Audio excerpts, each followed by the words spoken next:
Republic Day in 1996 was celebrated on Wednesday. So 1996లో వచ్చేసి republic day అంటే జనవరి 26 అనేది వెడ్నెస్డే సెలబ్రేట్ చేశారు. On what day was it celebrated in the year 1997. అయితే 1997కి వచ్చేసరికి 1997 జనవరి 26 అనేది విచ్ డే అనేది ఫైండ్ అవుట్ చేయాలి. ఏ డేనే వస్తుందో మనం ఫైండ్ అవుట్ చేయాలి. అయితే ఇక్కడ మనకి 1996 అనేది లీప్ ఇయర్ అవుతుంది. 1996 అనేది లీప్ ఇయర్ అవుతుంది.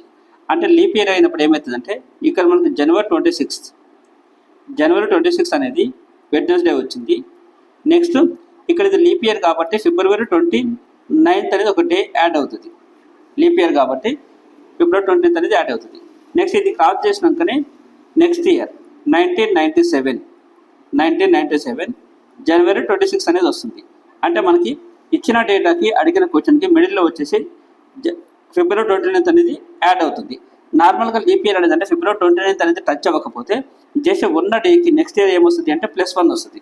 ఉన్న డేకి అంటే వెడ్నెస్డే వస్తే నెక్స్ట్ ఇయర్ ఏమవ్వాలంటే థర్స్డే ఇవ్వాలి. బట్ మనకి ఏమైంది ఇక్కడ మనకి ఫిబ్రవరి 29 అనేది యాడ్ అవుతుంది. ఫిబ్రవరి 29 అనేది యాడ్ అవుతుంది. సో ఇక్కడ +1 కాకుండా ఇంకొక +1 అంటే ఉన్న డేకి +2 అవుతుంది.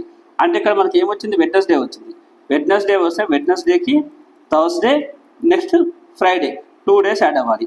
అంటే మనకి 1997 ఏమైనా వస్తుంది, అది ఫ్రైడే వస్తుంది జనవరి 26 అనేది.